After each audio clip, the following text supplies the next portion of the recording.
Shall we? With it. Frank, go for it. Galen, Scott Agnes, Fieldhouse Files. I'm just curious, what was it like to have that competitive juices? Damn. Head down. Like, damn. No eye contact. Damn. Running through you once again, even though and then also putting on a show as someone who knows the fans are here to see you. Yeah, I mean. Okay, this is wild. That reaction right there, it tells you absolutely everything you need to know.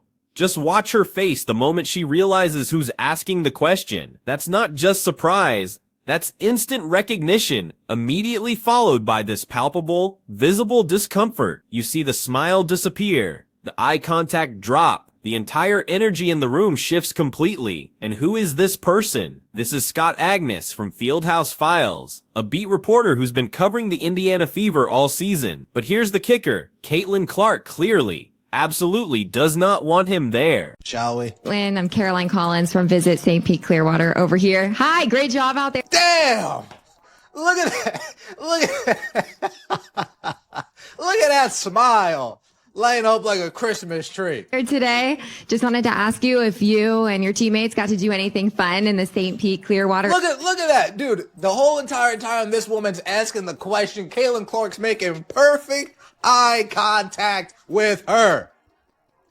Just wanted to ask you if you and your teammates got to do anything fun in the St. Pete Clearwater area and just what you think of this beautiful place. So, I mean, But hold up, now watch this. From the exact same press conference, just minutes later, a different reporter steps up. And suddenly, it's like you're watching a completely different person. Full eye contact throughout the question, a genuine smile lighting up her face. She's leaning in, totally engaged, even giving detailed answers about her family vacations in St. Petersburg. The contrast is absolutely jarring, right? Same event, same day, same Caitlin Clark. But the energy couldn't be more opposite. So here's the crazy part. What on earth did Scott Agnes do to earn that kind of reception? Because this isn't just about having a bad day or being tired after a long tournament. Oh no, this is specific. This is personal. Asking questions. Oh, goodness. Folks, you ever have that one person that you'll be around, whether it's at work, right? Whether it was at school growing up, maybe a family reunion, a family gathering, a get-together, the in-law shows up, the cousin shows up, the uncle, the aunt, and then just instantly, as soon as they arrive, the energy just shifts, right? As soon as they show up, a dark cloud just comes hovering around that environment. Sometimes it even trickles down to you, right? You at work, you won't be disrespectful, but you'll be short, you'll be brief, hard to crack a smile, hard to garner any type of... Think about it. How do you react when someone you genuinely like shows up unexpectedly? Maybe a friend you haven't seen in ages walks into your workplace. Your face lights up instantly. You're excited, energized, genuinely happy to see them. That's human nature. We can't fully control those initial instinctive reactions. But then what happens when someone you don't trust appears? That coworker who threw you under the bus, or that family member who always starts drama. Your body language changes instantly. Your words get shorter. It's harder to crack a smile. You're polite because, well, you have to be. But there's zero warmth, right? And that, my friends, is exactly what we're seeing here. Caitlin is a professional. She's gonna answer the questions, but she's not giving Scott Agnes anything, and I mean anything, beyond the bare minimum. Let's see what exactly transpired. I'm not going to give you some stills. Let's get it in its full context, shall we? with it. Frank, go for it. Galen, Scott Agnes, Fieldhouse Files. I'm just curious, what was it like to have that competitive juices? Damn. Head down. Like, damn. No eye contact. Damn. Running through you once again, even though and then also putting on a show as someone who knows the fans are here to see you. I mean, seriously, look at her body language during his question. Her head is down, eyes actively avoiding contact. She's literally looking at the ground while he's speaking. Then, when she finally answers, it's completely mechanical. Zero enthusiasm. She's just getting through it, desperate to move on to the next reporter. Now compare that to how she treats the reporter from Visit St. Pete Clearwater, someone she's never even met before in her life. She's making direct eye contact. She's smiling before the woman even finishes introducing herself. She's animated. She's volunteering extra information about her family's connection to the area. That's what genuine engagement looks like, folks. The difference here isn't about familiarity at all. The difference is about trust. And Scott Agnes clearly doesn't have it anymore. Her fans bringing a darkness with them, a dark cloud with them. That's one. That, she probably didn't like that. Number two, Scott Agnes taking it upon himself to reveal an injury that the team was actively hiding. And that created even more division within the fan base. Caitlin Clark has to be looking at him like, dude, the amount of shit you did to the fans that follow me, the amount of division that you cause within the fan base that follows me,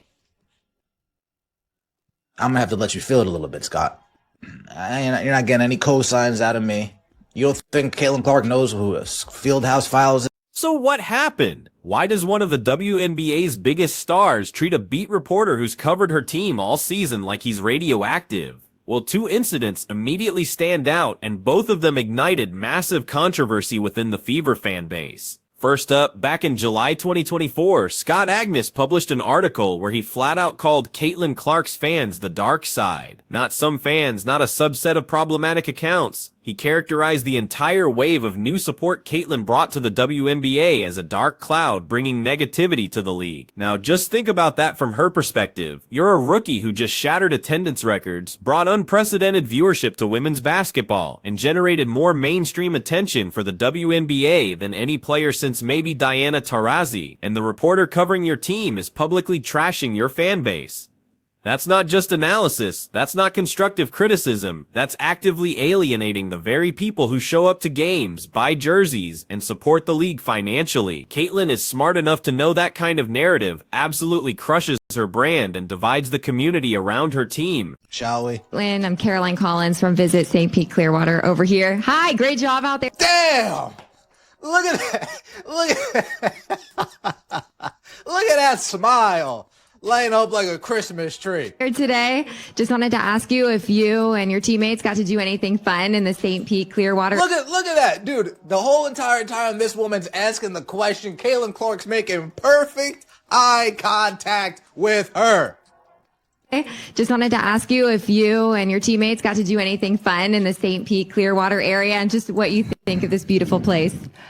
So, I mean, But hold on, that dark side comment wasn't even the biggest issue. The second incident cut even deeper, hitting right at trust and professional boundaries. See, during the 2024 season, the Indiana Fever were actively hiding an injury to one of their key players, something teams do all the time to maintain strategy and avoid media distractions. The organization made a deliberate decision to keep that injury quiet, but then Scott Agnes broke the story anyway, publishing all the juicy details behind a paywall on his platform, revealing information the team explicitly wanted kept secret. Now look, you could argue that's just good journalism. Reporters should break news, hold teams accountable, give fans information they deserve. That's a totally legitimate perspective. But here's the other side. Caitlin Clark and her teammates now know, without a doubt, they cannot trust him with sensitive information. If the organization shares something off the record, if a player mentions something in confidence, Scott might just publish it anyway, because that's his job as a journalist. This is the inherent tension between media access and media coverage, and this is exactly where it gets complicated because both sides have seriously valid arguments here. From Scott's perspective, he's doing exactly what beat reporters are supposed to do: break news, provide insider info, give his subscribers content they can't get anywhere else. The injury revelation wasn't malicious, it was journalism, and the dark side comment, while maybe poorly phrased, came from his actual observation of toxic behavior within certain fan communities. He's not trying to sabotage Caitlyn or the Fever. He's trying to cover them honestly. But from Caitlyn's perspective, she's watching this reporter create division within her fan base and expose team strategy that could hurt their competitive advantage. Those aren't abstract concepts. They have real consequences. When your fans are fighting each other over whether they're part of the dark side, that's a distraction. When opponents know about injuries your team wanted hidden, that absolutely affects game planning. So watch that clip again with this context. This isn't just Caitlyn being cold to a random reporter. This is her making a calculated decision about exactly how much access and warmth she's willing to give someone who's burned bridges with her organization. Notice she still answers his question. She's professional enough to fulfill her media obligations, but there are zero extras, no follow-up details, no personal anecdotes, no enthusiasm, just the bare minimum required. Then she's moving on. That's actually a pretty mature way to handle it. She could have refused his questions. She could have called him out publicly. Instead, she's just distant, polite, but cold, which sends a crystal clear message without creating another controversy. Now, here's what makes this particularly fascinating from a media dynamics perspective. Caitlin Clark is arguably the most media-savvy player in the WNBA right now. She understands her brand. She knows how to work with journalists who support her narrative. She's careful about her image in ways most 22-year-olds aren't. So when she treats Scott Agnes like this at a public press conference, that's intentional. She knows people will notice the contrast between how she treats him versus other reporters. She knows clips like this will circulate, and she's okay with that, because the message she's sending is more important than avoiding awkwardness. The message is simple. If you create division within my fan base and expose information my team wanted protected, you don't get the friendly version of me anymore. You get professional courtesy and nothing else. Think about what that means for other reporters covering the Fever. They're watching this interaction and taking notes. They see that crossing certain lines with the organization or alienating the fan base has consequences. Not legal consequences or formal sanctions, but access consequences. The difference between getting thoughtful, detailed answers versus getting the bare minimum, that's leverage. That's Caitlyn using her star power to shape how she's covered. And whether you think that's appropriate or problematic probably depends on whether you prioritize player comfort or journalistic independence.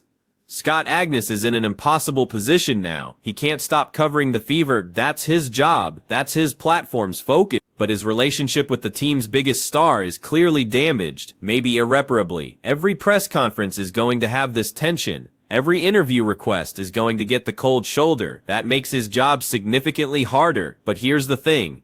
He probably knew this was coming. When you publish that injury information against the team's wishes, when you characterize a player's fan base as the dark side, you're making a choice. You're prioritizing the story over the relationship. Sometimes that's the right call. Some stories are absolutely worth burning bridges. The question is whether these particular stories met that threshold. Was revealing a mid-season injury worth losing Caitlyn's trust? Was the dark side commentary worth alienating the fan base you need for engagement and subscription? Those are the calculations every journalist covering high-profile athletes has to make. And based on Caitlyn's body language in that press conference, Scott's calculus clearly didn't work out in his favor. She's done with him, not publicly feuding, not creating drama, and that might actually be worse for his long-term coverage than an outright confrontation would be, because there's no resolution here, no clearing the air, just permanent distance. The broader implication is about power dynamics in sports media. Players, especially superstars, have more leverage now than they did even 5 years ago. They can choose which reporters get access. They can build their own media platforms and bypass traditional journalists entirely. They can even use body language and selective engagement to punish coverage they don't like. Is that good for journalism? Probably not. Independent, critical coverage requires access, and if that access gets cut off whenever players are unhappy, we end up with sanitized, PR-friendly content instead of real reporting. But is it good for players? Absolutely. Why should Caitlyn be obligated to be warm and friendly with someone who's made her life harder? She's still answering questions. She's still fulfilling her contractual media obligations. She's just not pretending to like it. This dynamic is only going to continue throughout her career. As she gets more famous, more powerful, more valuable to the league, she'll have even more ability to shape her media coverage. Reporters who want good access will have to seriously consider whether critical stories are worth the consequence, and reporters like Scott Agnes, who prioritize independence over relationships, will find themselves on the outside looking in. So, the big question, was breaking those stories worth it? For Scott, maybe yes. He got exclusive content, demonstrated his journalistic independence, and built credibility as someone who won't be controlled by player preferences. But he also lost the trust of the WNBA's biggest star, and that's going to follow him for years. For Caitlyn, the calculation is different. She's sending a clear message to every reporter covering her: respect my fan base, respect my team's strategy, or get the cold shoulder. That message will absolutely shape her coverage going forward, for better or worse. So who's right here? That's for you to decide. Drop a comment below with your take. Should reporters prioritize breaking news even when it damages relationships with players, or should they consider the consequences of their coverage? Because this tension isn't going away, it's only going to intensify as player power grows and traditional media access becomes more conditional. If you found this analysis valuable, hit that like button and subscribe for more WNBA coverage that goes beyond the surface level. We're breaking down the stories behind the stories, the dynamics that shape how this league operates. See you in the next one.